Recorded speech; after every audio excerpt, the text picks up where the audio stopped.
call the meeting to order. Sorry. Oh, there it is. It's on the other side. There we go. Thank you. Start with district priorities update. Oh, that's right. And no, we don't have to. I'm not used to being here for work session. I know, we're usually over there. So Dr. Knoll's going to give us an update on our well-being indicators. Welcome this afternoon. And this afternoon, our topic for the discussion is part of our district priorities. And with the district priorities, the first one that we will present here is the area of well-being. There's 4 different areas within our district priorities, this being the one of well-being. And obviously by the title there's multiple things that we'll be going through here today. You do have one of the handouts, and there are handouts available here. We also have, as you go through and you may have questions, there's multiple people here that can better answer some of these specific areas because they work with it directly. And so I may reference some of those questions to some of the individuals that we have here with us today as well. And so this area or presentation today is to update the board in the area of our well-being and the initiatives that correlate with the area of well-being. I'll go through today and break down each one of these initiatives. And under these initiatives are some of the directives that we have under there that we will be working on. And then at the end of each one of the initiatives, I'll allow you to ask questions if you have questions at that point in time. So there's a significant amount of information to go through. I just highlight that. So I'll move fairly quickly unless you have a question or where we take those breaks to be able to ask questions at that time. And please utilize the document that I gave you to be able to keep notes on. If you have questions, you can mark those and we'll come back to those. So the first area here is the indicators that are in the area of well-being. So each one of our initiatives has multiple indicators that are underneath that initiative, some of which have 3 and some 4, and we'll go through those one at a time here as we go through the presentation today. So starting with, first of all, the first indicator, the implementation of the Sioux Falls multi-tiered system of supports. Now, we have now just referred to that as the multi-tiered system of supports. And in this area specifically, there was 3 different indicators that we had. The completion of our professional development. That truly is for the admin and the teachers. Right now, we're in that admin phase, and I'll talk about that coming up. The establishment of clear structures for students' interventions for all schools, and the creation and implementation of consistent processes used by all student assistant teams. And you'll see as we go throughout today's presentation, many of these things are at different stages of implementation or training. And so you'll see that as we go throughout. Some of them are at the beginning, some we've been going on for a little bit of time now. So the first one here is obviously the Sioux Falls system of supports, or the multi-tiered system of supports. There was a board presentation that was done a couple months ago on this process. And so I'll just highlight a couple of those things quickly. A big reminder on this is truly a 2 to 4 year process. This first year is a lot of with the administration and the teams, the leadership teams at the buildings. But it's a 2 to 4 year process. So this is not going to be done by the end of this year or next year. One other part of it is really, it's taking and trying to provide those same services at all schools. So each one of our schools, whether that be all the elementary, middle school, high school, has some of those same opportunities for any student that is at their school. And it's really all about the access for those students, so to be able to provide those same opportunities for that student no matter where they attend across the Sioux Falls School District. And so that's a lot of what we've been working on right now, looking at what are some of those things that we utilize at the schools, how do we make that common throughout the district, and we'll talk about that a little bit more coming up as well. The other part of it is the training that we're having with our admin. So just to review that again, so far to date, we've had 3 leadership trainings with our admin at the general admin meetings. We have the admin come over in 2 different shifts, so there's always individuals at the buildings, and some will come in the morning time and some in the afternoon time. August 9th was before school year started, so we had that training, and we really worked on just the introduction.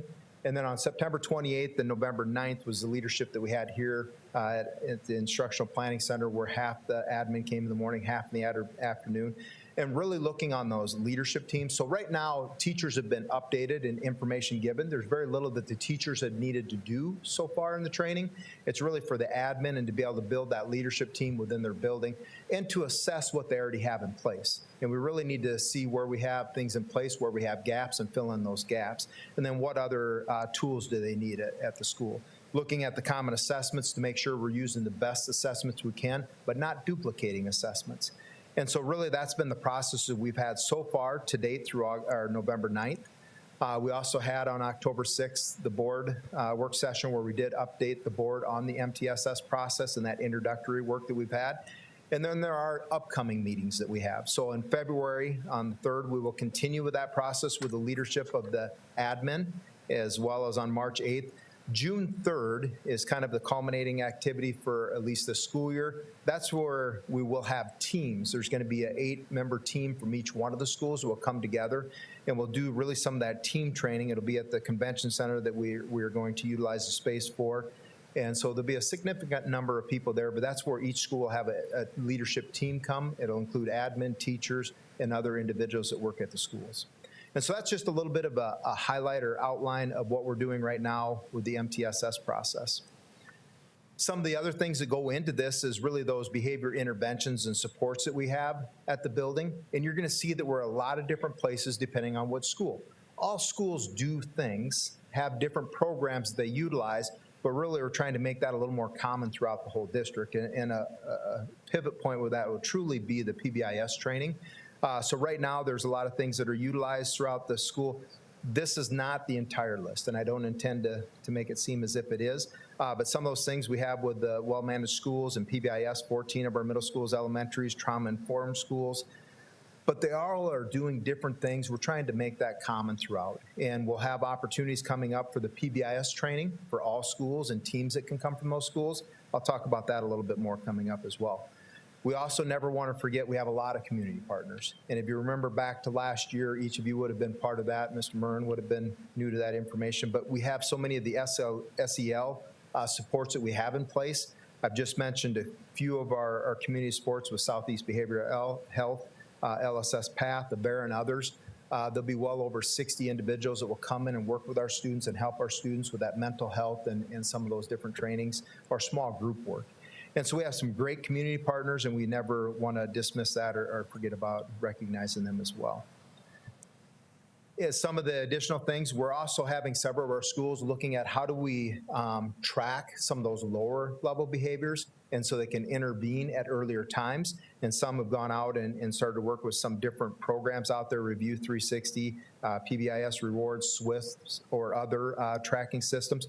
We're talking about that at a district level as well, to be able to provide one system that all can use instead of each one of our schools utilizing different systems. And it's something then that we can obviously work in conjunction with Infinite Campus, but it'll be a program that'll be able to track those things. Something also that we can utilize for our documentation and be able to pass that along from school to school so schools don't have to recreate some of those things. Some of the upcoming training that we have will be Summer Symposium. It'll be titled Inspire Education Conference that'll occur this summer. We were not able to have that last summer, but now we'll bring that back in. Some of the professional development that we're doing, obviously, that we have done and will continue to do, some of that will fall in. Some of that being district planned and some is done by the buildings as well, because some of the buildings have already started into the PBIS training and have teams going to that. We're just going to make that more district-wide now as well. Student assistance team is also part of that with the indicators, and we did start a couple years ago with our elementary student assistance team. We were beginning the process of creating, and we did create and implement a consistent uniform data information form that all elementaries would utilize. Once we started the discussion with Dr. Stabum and others of going more holistic across the entire district with the MTSS process, we put those both on hold, the high school and the middle school and elementary, until we have the MTSS process in place. That'll better inform our student assistance teams as to what tools they use, what's the common language that we're going to use, what's the common training that we're going to utilize. So all that is going to be important to have in place before we have the student assistance teams set their format. Otherwise, they would go through and do that and then have to change again once we went district-wide. And so many of those things with the student assistance team are on hold as we go through, and they're complemented by the MTSS process. We still have, I don't want to mislead you on that, our student assistance teams are still meeting at every single school, still working with students and still continuing to intervene with students, just to utilize some of the processes that they will all have common. That'll come through the MTSS process. Those are the things that we are working on and doing under progress indicator number 1. If you have questions, I'd be happy to answer those or have others answer those if they are more skilled in that area. I was just gonna say, I remember a couple years ago talking with Dr. Maher, and my reference, obviously, in working in the medical field is, if I go to a doctor, any other doctor can look and see what other people have written about me as a patient. And not that our students are patients, but I also feel like there's a gap there in whether it's school to school, whether it's classroom to classroom, grade to grade, whatever it might be. And so I'm just curious, when you talk about more of a standard process of documenting and collecting information about maybe interactions that we have with our students, is that something that you foresee, or is that bigger? Am I talking bigger than that? No, it is absolutely part of that we would see. And Dr. Boyson just sent out notification again. We're pulling a team back together. We did have a team come together and meet and review some of those platforms that would be able to provide that. And so part of that is, could we create some of those things internally? Yes. What type of a draw on our resources does that take? And is it more cost effective, time effective to be able to purchase something like that? So we're going through that process at this point in time. Our desire would be to have something that our principals could pull data from much easier and to be able to utilize that data. But a lot of the documentation, like you're talking about, from our student assistance teams or other things that would be utilized through that process, would be done and supported and kept maintained in a platform like that. So we do have that conversation going on. We're having a group come together here again shortly to review another a program or provider. And then we're going to make some decisions on that part to bring that forward to the board as a cost. Yeah. I just remember when my daughter was a freshman, and like, she'd go talk to the counselor, and I am totally understanding that our counselors have 400 or 500 students, but it would be so nice if before that student walked into that counselor's office, they could look back and say, oh, the last time I met with you, we talked about how you wanted to be a teacher, or how you wanted to be a whatever. These were your concerns, so that the student didn't have to come back in and kind of retell their story every time. And so I think that's just a basic functionality of it, but then adding all these other kind of teams to kind of build a picture of our student would be really helpful. And that coincides also with things of IEP teams and the documentation they have, which is probably a much more significant factor with them. Right. Our counselors, when they do credit checks, and having those things be digital so that they can quickly utilize that in that format instead of a paper format. Student assistance teams or other meetings like that, they'd be able to maintain those documents so others could see those appropriately, and we would have a platform that would be able to limit or increase access by whoever is deemed has access or should have access to that. But that's been an ongoing discussion for a little over a year now. It would obviously impact our human resources. There's so many different places that we have information to be able to access by multiple people. Right. And to not keep that in a paper format would benefit us greatly. Yeah. Thank you. Dr. Knoll, to piggyback on this last question, how do you foresee accounting for academic and behavioral changes in particular students annually, and then how does that impact the building resources? Is this something that's done, annually or continually, or how do you measure the growth of a student and then the needs and then the resources? So much of that will still be completed by a student assistance team. As far as they're stepping in, intervening, helping a student individually. Counselors work on that at a day-to-day basis with their caseload, if I'm answering your question correctly. The part of it is, how do we make sure that they have the information they need? And how do they track that going with the student in a positive way, obviously? But so much of that will still fall into the hands of the leadership team. The student assistance team is what we call it now. But whatever that intervention team is, or leadership team at each one of the schools. So they'll still utilize that, and they'll still utilize that as it goes from elementary to middle school to high school. Maybe I didn't phrase that quite right. I guess I'm looking a little bit more at that operationally, how in budgeting, how that's, at the end of the day, how that's going to work in accounting for the dynamic changes that a student, individual students make, and then how that impacts a population of students within each building. What does that look like from a budgeting standpoint to get the resources to those buildings as their needs change? And, so never will a building be the same. Each school is going to have significant difference from one building to the other.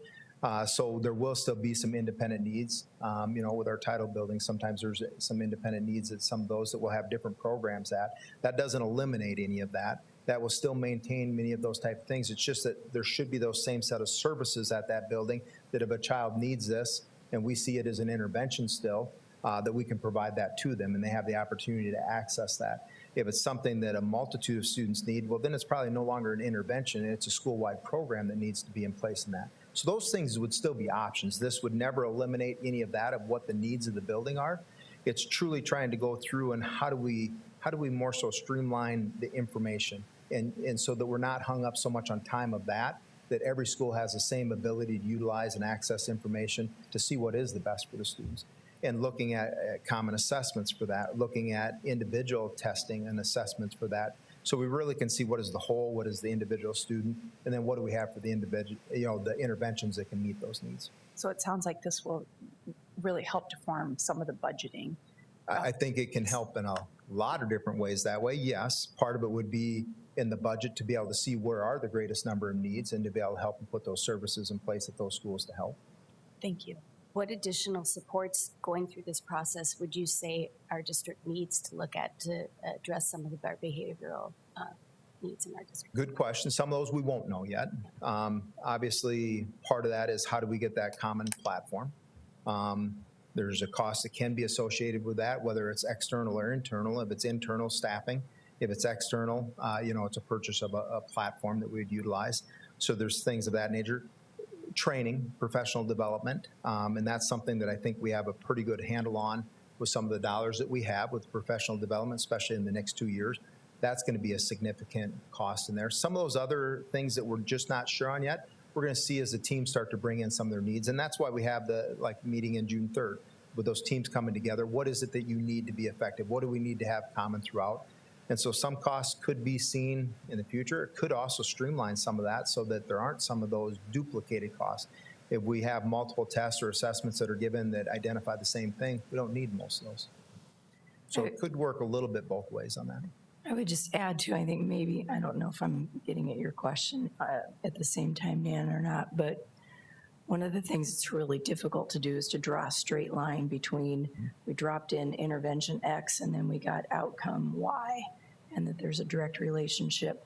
So if you take behavioral referrals, for instance, you may have more of those. If you added a staff person who's now doing those referrals more consistently than maybe before, than if you didn't have that position or a particular framework that you're working with. So sometimes an increase in something that could be perceived as negative is actually a positive because you're doing a better job with the process. The other thing that I think is difficult is we're such a people-dependent type of a business where you can talk with any one of our principals or teachers, and in any given day, the change of one student or another can completely change your referrals or your needs or the frequency of something happening. And so when your data changes from year to year, you look for trend data, but it can also be so specifically driven by a particular scenario that it's hard to say numbers going up or numbers going down is good or bad. And so that's why it's important to see what's behind the numbers and to look year over year, and then to look at impact with the groups that Jamie's pulling together to see what's real behind those numbers. Both of them are important because you're right, when you do go to budget, if you put in more people or more platforms or more cost-driven things, you want to know if those cost-driven interventions are having an impact. And so it's one of the most difficult things to quantify in terms of the impact, to decide, do you continue with something or do you pull it back? Or after a period of time, for an implementation phase, can you pull back on certain parts of it or another? So this is probably one of the hardest areas to gauge those kinds of things. So those are good questions. One additional example, PBIS training. I mean, that's something that we do, district-wide. Once there's the training on there, there's some ongoing training because you have new staff that come on board, and you need to do that for the new staff or anybody that'd be hired after that original point in time in the training. But that's something that would add some consistency throughout, so that a child coming from the elementary, middle school, and high school knows what some of those expectations are. The same language at times is being utilized so that they can have those, they know what's going to be expected of them and how they'll be interacted with. So, but that would be one example of some ongoing training that would be required. I'll go to the second progress indicator of 4. The second one is that creation of student, staff, and family support systems.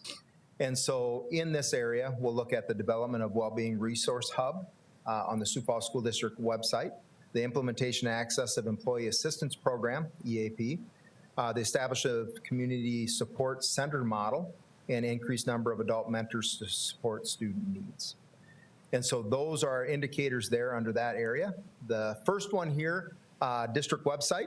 Right now it's in development, and we did have a little bit of a sneak preview. They did some mock-ups for us on that, and it looks very promising, but we don't have something, obviously, once that rolls out, everybody would see that, and it would come out for all. So, but the hope in that, especially in this area of where well-being, is that there's going to be one location that students can go to that's very consistent, and staff can go to that's very consistent to find what they need.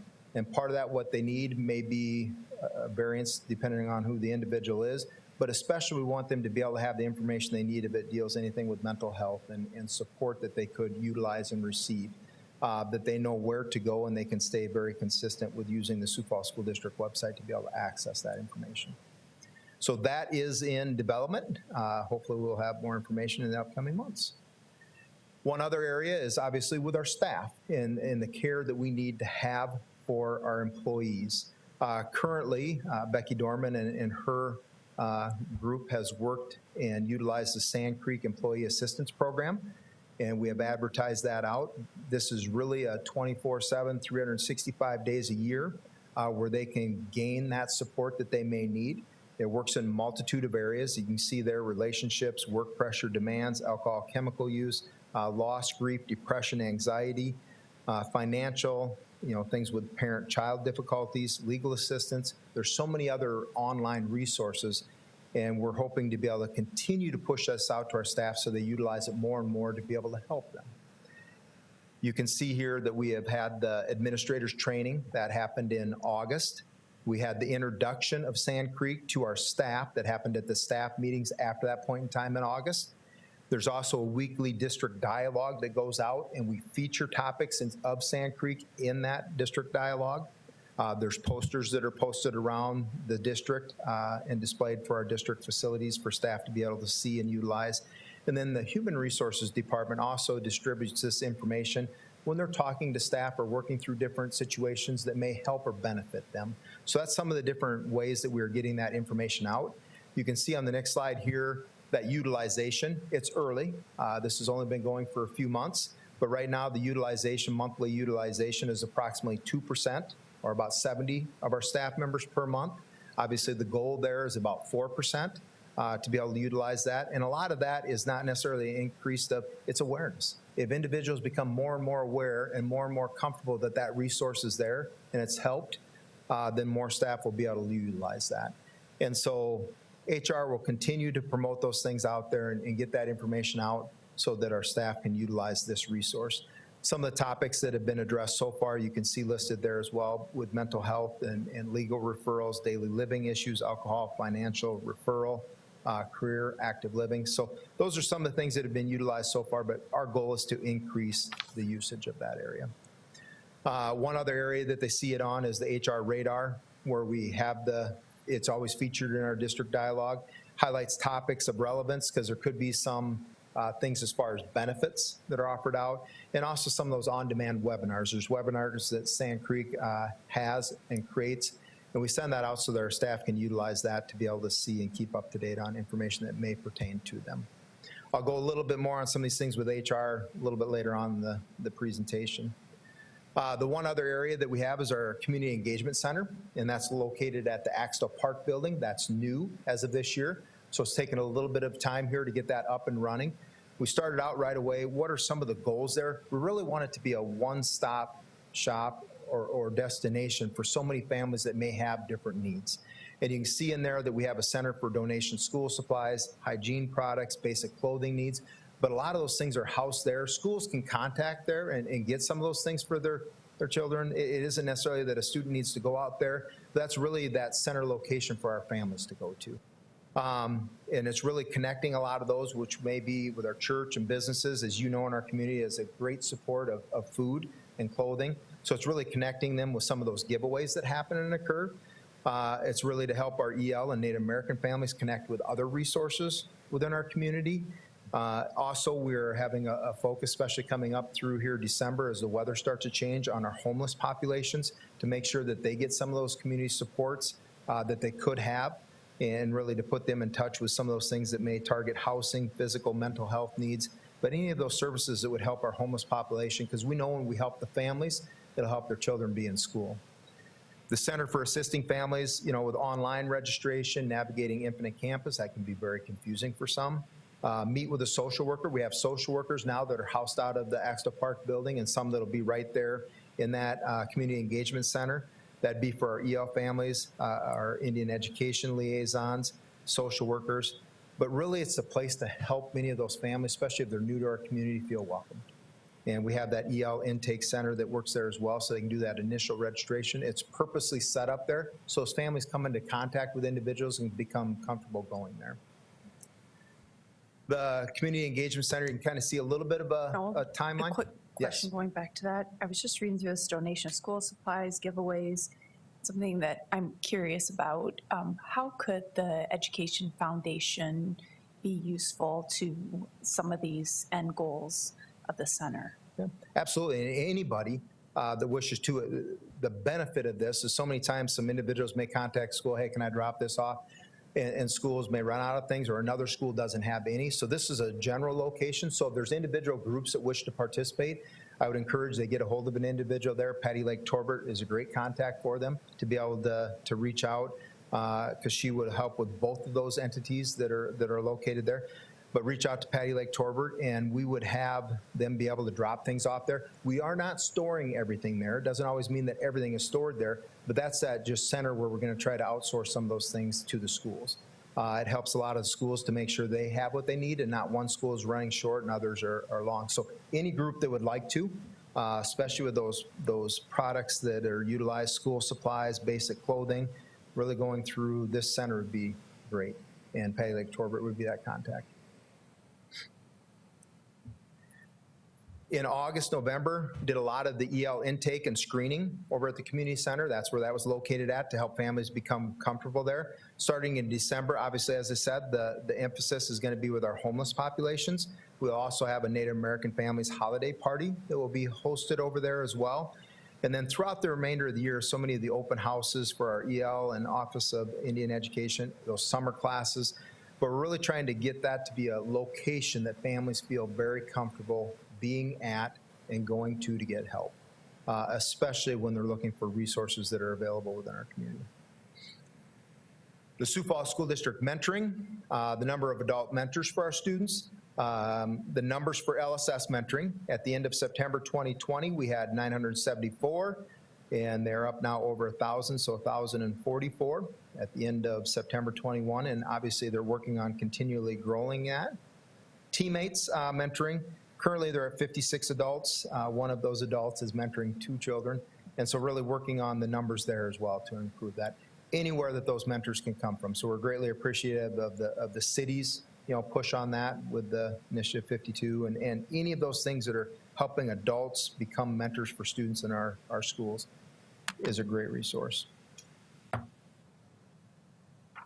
Could I, with our wellness, we always do a survey. We used to have Gallup do it. We've taken in-house. It'd be great to make sure these new changes are addressed in the survey and questions to see what's working, what's not working, and also to make sure people are aware of that. How are we promoting all these new outreach locations and so forth? That was going to be my question is, how are we promoting the Axtell Park location as our community center? Have we, just thinking about things, I don't recall ever getting anything in like the mail or anything like that. So I'm just curious I know it's new, so you don't want to have a mad dash of people, obviously, but how are we going to get people comfortable and knowing about them? And Patty Lake Torbert, if I missed something on it, I will allow her to answer, and probably much better than myself. So much of it is through our social workers and our counselors, because they will come into contact with and work with the families so extensively, and they refer them to these resources. And so it's easier now for them to refer them to this one location rather than looking at multiple. With our EL families, when they do the testing, the original testing, they're all referred there. So right off from the very start, they'd be referred there to go, so they'd have that contact. Are there other means that I'm missing? Okay. Okay. So it's not meant to be like marketed to the entire, I mean, it's more of a targeted It is. population that we're marketing it to. Okay, And obviously, anyone that has a need can use it. sure. But it is a targeted group that has needs. And so really trying to work with them to be able to get those resources and have someone that's available there, especially like our social worker. There's somebody there all the time. When the area is open, the community engagement center is open, there's somebody there. We also try to have social workers available or liaisons available to be able to help as well. And when you say all the time, do we have evening hours? Is it just mostly school hours, or what's the? Okay, thank you. Yep. Other questions on indicator number 2? Okay, I will go to the third one here, and then we can come back to any other things you would have questions on. Progress indicator number 3 is really the increased programming supports for students and development and assessment of programming to support students in the Native American community, implementation of district and school level strategies to support regular attendance for students at all levels, and the implementation of recommended improvements to behavior programs. So we'll start with the first one of those, and we did put in the program for this year with a TOSA for Indian education, and that individual is here with us today, so if there's questions, she would be, I am quite sure, happy to answer any of those.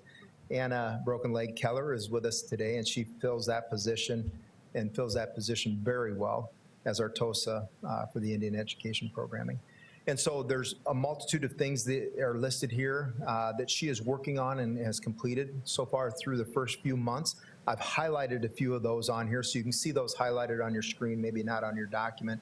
But really, the promotion and participation in that Title VI Parent Committee and the involvement of our parents to be able to be part of that. Assisting high school science teachers, including Achetty Shakaween Essential Understandings for their curriculum.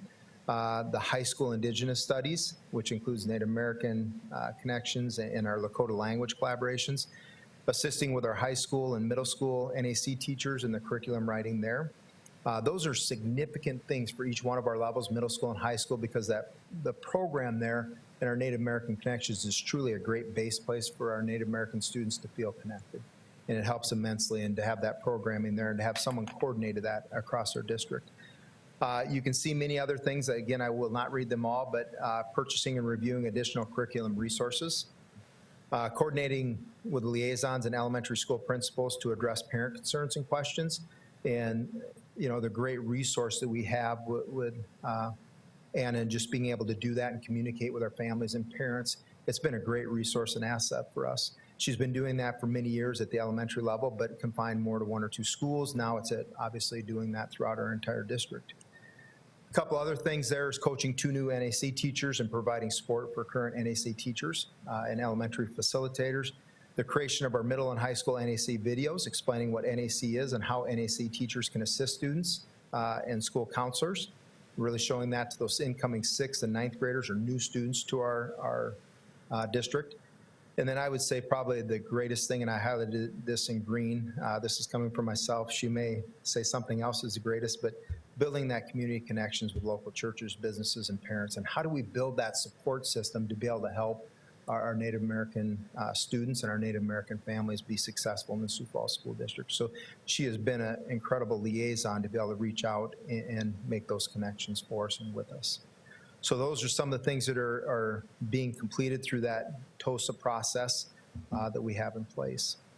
I'm just going to add, a lot of people might not know what TOSA is, so that's Teacher on Special Assignment. That is Teacher on Special Assignment. So we're through this year, or how many ever years that extends through, instead of being in one set location or school, doing that assignment of a teacher or the assignment she did have, it would be going and working amongst all schools. So the special assignment obviously is working with our Native American communities. I thank the district for promoting to this position, because I first met Anna when she was at Hawthorne, and she was doing great work there as the Native American special assignment. You know, she's teaching class plus doing that in addition. And so what is one of the things that, when she said district-wide, we need to have more ability to do that, and especially someone with the culture and history in her family. I think just it's wonderful that we're able to do that. Agreed. I know I didn't do it justice. Have I missed something significant? And she's complimentary even though she didn't need to be. One other area that we have is student attendance. And this is obviously an area of significant concern that it seems like we work on every year to some degree, but it is a significant factor. One part that we've worked on here is continual parent communication. That's been a significant improvement this year that we have gone through and implemented. So much of it now will be automated, and it goes out consistently, regardless of who the child is. It's based on a number count, and so we've tried to work very consistently to have that information shared out with families. The communication there goes on a 5-day absences, 8-day absences. The 5 and 8 days are for any type of absences, not school sponsored. School sponsored, they're still counted into school, but any other type of absence that would draw them out of the school. So a 5 and 8-day letter, anybody could get that. And we try to clearly say in there, this is just a notification. These are some of the protocols we have in the Sioux Falls School District. The 10 and 17 and 25-day letters are qualifying absences. So if you have medical documentation and that was provided to the school, you would not get that 10-day letter. You could have 15 absences before you even get the 10-day letter, because it has to be certain qualifying absences. You know, a parent continually calling in because there is that obligation to have that child in the school. And after it gets to be 10 days of that, we do send a notification letter on that we do need medical documentation if it were to continue. At the 17 days of qualifying absences, that's where truancy would be filed with the state, so it's sent to the state's attorney's office. Many of those are deferred, and they're deferred, and the hope on that is that the child will go some type of program and be in school consistent on a consistent basis. We did put the 25 days in there as well, and that's again qualifying absences. And you did have an update on that on a board work session on 5/18. There's also other supports we have in place, which you would know through the process of the budget, where we hired the additional counselors, additional social workers, and the additional interventions at the school. This year was significantly important. Each one of the high schools had 2 additional interventionists that worked in the buildings. And at the middle school, each had 1, and then all the middle schools and high schools had an additional EA that assisted in that process. So that was something we put in place here significantly coming off of some of that COVID, and where we knew students would be coming back with attendance. Community supports, there's things that we're working on with a Bush grant to try to see if there's some other diversions that we could utilize and that would maybe be more effective. Mentoring we know is. The counseling resources, or that ERC, I'm going to forget the Early Report Center, where students, they have that as part of the diversion process as well. They may go to a location in the evening to make sure that they're reporting there and getting work done and homework done. Some of these are involving such small number of students that we need to get some of these programs to be larger in scope. And the Bush grant that we're working on right now would potentially do that. And so we'll see where that comes. We sent off the application. We'll see if we get approved for that.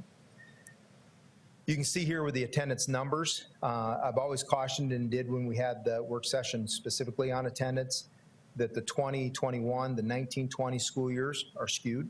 In the 1920 school year, with the first start of the COVID, everybody had perfect attendance in that fourth quarter, so it'll skew the number significantly. In the 2021, we still had a significant number of individuals that were out with virtual learning. And if they were in virtual learning, the attendance there would have been perfect attendance. And unless they were asked to return back into the building, then attendance would be taken at that point in time.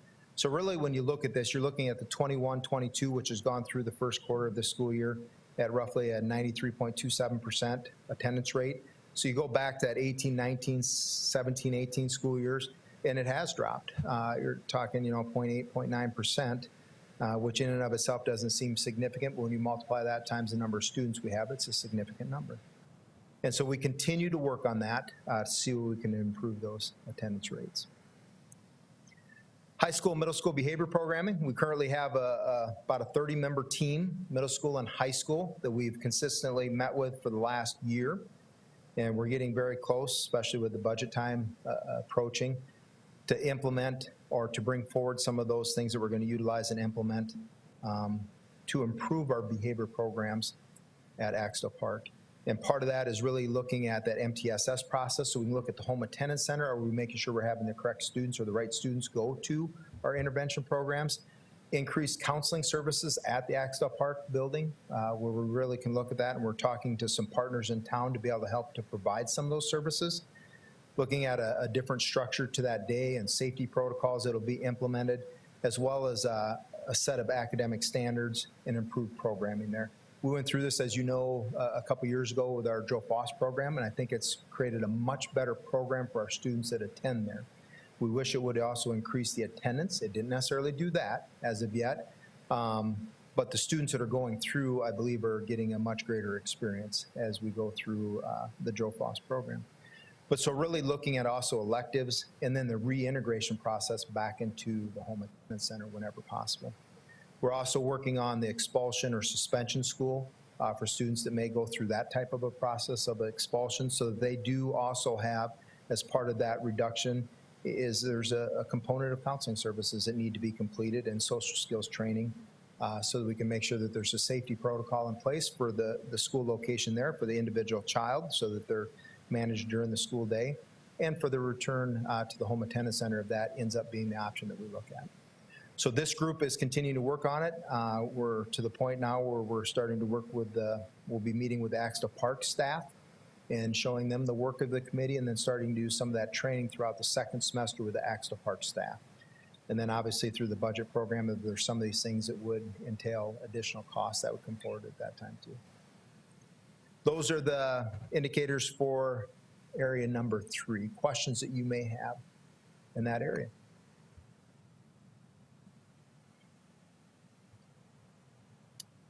Important work that needs to be done, because as we all know, you have a hard time learning when you're not present. Yep. And so it's just that very first step of what can we do to get their foot in the door and keep them there, and then engaging them while they're there is the next step. But if we can't get them in the building, then that becomes the first challenge.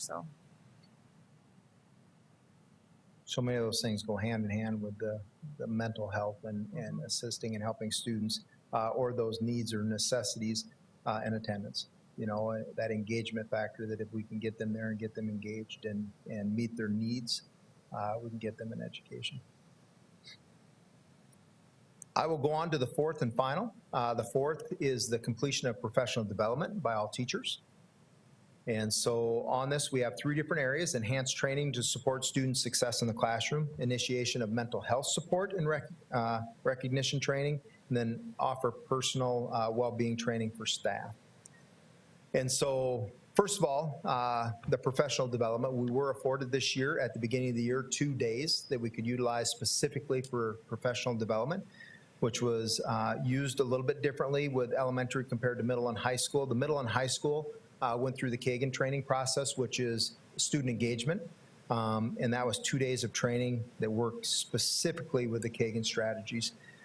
And many of those things, as we go in and stop into the schools and the classrooms and the drop-in visits, you can see some of those significant changes that have happened as far as that student small group work and the process of the Kagan training being utilized within those classrooms. In our elementaries, they really looked at the research-based literacy practices, and obviously that is an emphasis for our district in working in that elementary literacy. And it was collaborative literacy, the SIPS programming, and then the Haggerty training with the phonemic awareness. All levels worked on assessment alignment with standards, and then the administration as well worked on assessments and data literacy. So that was many of the things that had happened in August for professional development. When we go on off of August there, we have the workshop opportunities that are coming up. So we've tried to incorporate different areas for teams from schools to be able to utilize professional development. We have an upcoming 2-day, it's not 2 consecutive days, but 2 different days that are set up for MTSS Innovation Conference where they can send teams to, and the district will help support that. The Inspire Education Conference will have a component, and it's free to all Sioux Falls School District staff. but we will have a component of MTSS and other educational opportunities for our staff during the summer of 2022. And then you can see there's some of the common strands that we're going to have with PBIS. That's something that each school will have a team be able to attend training on. We have 2 different dates that are established during the summer for them to be able to take school teams to. RTI, which is part of that assessment and ready learners, the teacher clarity, student goal setting, and then with our SEL to make sure with that social emotional learning that we have the educator wellness program. So those are opportunities that are going to be upcoming for our staff to be able to be part of. Mental health training, we did at the beginning of the year, and some of you were able to attend that. We did a joint session with Avera and the Avera Sioux Falls School District Conference with mental wellness and well-being, which was attended by all of our staff across the district, our teachers. We also are doing building lead trainings. Many of those things, trauma-informed practices, these are things that the buildings are doing and utilizing some of their dollars for, caring school communities, zones of regulation, and second step. And again, as we say these things, it's good that schools are doing that. We also are going to work on that common thread across the entire district, which is the PBIS training and making sure every school has some of those common threads. Mental health and leadership training with our admin. We have been going through during the general admin meetings, doing professional development there. And the first set through the first semester has been Dare to Lead. And you can see the titles of those. But a lot of that is with that, you know, working with individuals and how do you make sure that you have some of those, you know, things that you would deal with as yourself as a leader, have those things in appropriate perspective when you work with staff and others. And so you can see the list there. In the second semester, it would be power of culture, success mindset, and self-awareness. And so those are the trainings that we provide for our administration throughout the year.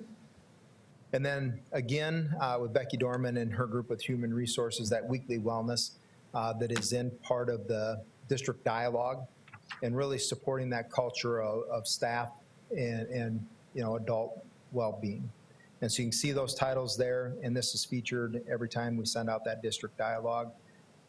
That fourth indicator, again, is those 3 different indicators that we are working towards to make sure we have success for that strand. Questions that you would have on indicator number 4? I would just add that I feel like I've read a lot of different articles in different locations about how much kids are struggling with mental health, even at a younger age. And I think, you know, it seems like we tend to focus the mental health part of it on maybe middle and high school.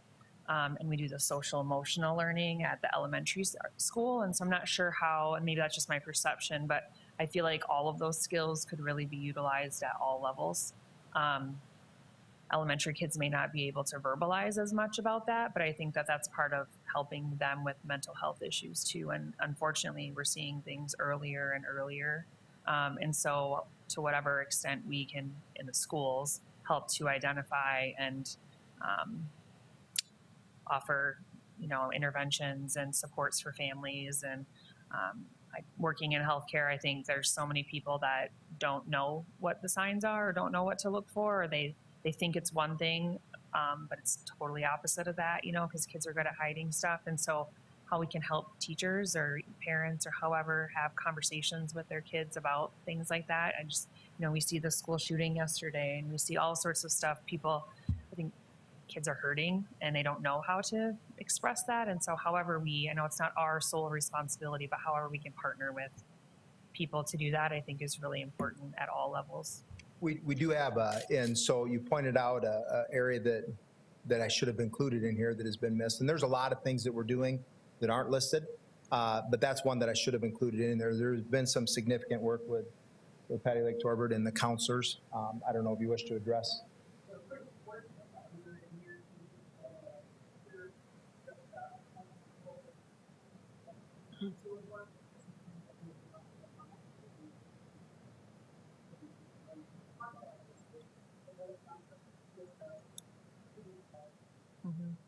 Regardless.